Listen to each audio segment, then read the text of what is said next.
Qual o momento certo para falar sobre assuntos que cercam esse novo modelo de família, vamos dizer assim? A gente responde essas perguntas com a psicóloga, especialista em sexualidade da família e dependência química, Marisa Lobo. Boa tarde, doutora. Boa tarde, Chance. Eu começo perguntando sobre esse novo modelo de família, né? Que não necessariamente é mais o pai, a mãe e os filhos. Hoje, na mesma casa, a gente tem um pai, um enteado, uma mãe, meios irmãos, e dependendo da idade, isso causa alguns conflitos. Qual que é a melhor forma de amenizar isso e continuar a família sendo família? Na realidade, causa conflito sim, porque ali tem sentimentos, ali tem o amor do filho pela mãe, pelo pai. Quem que não quer ter uma família perfeita, né? Com seu paizinho, sua mãe, esse é o sonho de toda criança. Mas hoje virou utopia no mundo, né? Porque a gente percebe que realmente isso está acontecendo e a gente tem que adaptar. E tem felizmente, a gente tem um instrumento muito grande que é o diálogo. Tudo que é conversado, tudo que é explicado para uma criança, explicado com muito amor, com muita tolerância, com muito carinho, resolve muitos conflitos. Os conflitos vão existir sim, mas é necessário que se converse, dialogue. Dialogar é você escutar a razão do outro. Normalmente a gente acha que filho não tem razão, que criança tem razão, ele está sofrendo. Afinal de contas, foi tirado um ente querido da família e foi colocado outro lugar, aí vieram outros irmãos que tomaram o seu lugar. Então a melhor maneira sempre de resolver isso é continuar com a mesma família tradicional. Seria esse o modelo ideal na realidade, né? É partir para encontro de casais, é você tentar fazer de tudo para conservar aquela família. Mas hoje parece que a sociedade prefere qualquer probleminha, separar. Então os conflitos vão existir, mas o diálogo é a ferramenta mesmo e o respeito mútuo ali para a gente conseguir eliminar a maioria dos conflitos na vida das crianças, principalmente e dos próprios pais. Então conversar é sempre a melhor maneira, sempre, né? a melhor maneira. A senhora é especialista em dependência química e a droga assola a sociedade cada vez mais cedo, né? Infelizmente a gente vê por aí pelas ruas crianças de 10 anos ou até menos, né, de idade consumindo entorpecentes. Muito se fala que isso é falta de orientação em casa, né? Mas é isso mesmo? Será que é só a culpa dos pais? Como é que é isso? Como é que tratar de drogas em casa? Como é que conversa sobre esse assunto? Conflitos familiares, por exemplo, gera frustração, gera problemas emocionais, gera baixa autoestima, depressão, e esses são alguns problemas que podem levar uma pessoa a usar droga. Aí ele encontra precocemente amigos que oferecem drogas, então, na realidade, vem tudo de quê? De falta de fé na família, falta de Deus, de falta de fé na família, falta de Deus, de falta de fé na família, falta de Deus, de falta de fé na família, falta de Deus. Daí problemas familiares, daí separações. Claro que os filhos vão ficar conflitados e vão gerar algumas comorbidades, ele encontra uma saída mágica que é a droga, é uma saída mágica. E junto com ela, uma entrada precoce no mundo de prazer do qual ele não está preparado. É obviamente que não, porque o sistema nervoso central de uma criança, ela não é preparada para receber droga que desequilibra todo o organismo, toda a percepção e gera muitos problemas psiquiátricos mesmo. Mas a melhor maneira também de você falar é desde cedo. Não tem esse negócio de eu não vou falar desde cedo. E o modelo familiar é muito importante nesse processo. Pais que fumam, que bebem, que usam drogas, podem levar os filhos a repetir os seus modelos. O modelo em casa é copiado. Pais que não têm uma fé, pais que não estimulam a fé em Deus numa criança, pais que não têm uma fé, pais que não estimulam a fé em Deus numa criança. A criança não respeita nada, porque ela não tem o que respeitar, ela vive no relativismo. O que importa é o meu prazer. E ela vai buscar esse prazer, porque ela não tem quem controle ela, por exemplo. E falando, justamente pegando esse gancho da fé sobre liberdade religiosa em casa. Antigamente, assim, pouco tempo atrás, quando eu era pequena, por exemplo, a gente seguia religiosamente, literalmente falando, a religião dos pais. Hoje em dia tem você vê muita gente falar, não, eu vou deixar meu filho, quando ele crescer, ele escolhe, né? Sem levantar a bandeira de nenhum segmento religioso. Isso aí ajuda mais a criança ou atrapalha? A fé é o freio da sociedade. A religião é o freio da sociedade. Deus é o freio da sociedade. Independente da doutrina que você esteja na sua igreja. Então, não estou falando de doutrina de igreja, estou falando de fé em Deus.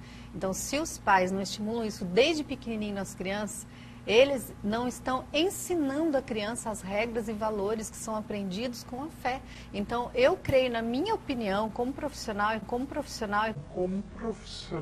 como mãe, como uma pessoa, uma líder de sociedade, que principalmente hoje, onde as drogas estão dessa maneira aí, assolando a nossa sociedade, o nosso freio ainda é, e graças a Deus que é, a fé em Deus mesmo. Essa liberdade religiosa, quando ele for adolescente, ele vai viver esse conflito religioso mesmo de valores, ele vai questionar. Mas se ele não tiver uma base, uma referência, ele vai questionar o quê?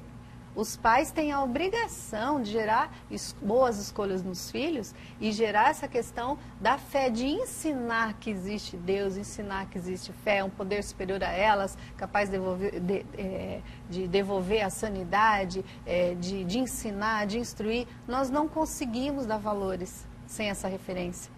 Deus é referência e nós não podemos negar isso à família, nós não podemos negar isso à sociedade, essa possibilidade deles saber entender que existe sim um Deus e o nosso país, 98%, é uma população cristã e que acredita em Deus. Os outros % podem não ser cristão, mas é judeu, tem outra religião, mas acredita em Deus. Então a gente não pode negar isso para o filho da gente, a gente tem que ensinar desde pequenininho mesmo princípios, para que mais tarde, num conflito, ele tenha esse recurso para lançar mão, isso com certeza.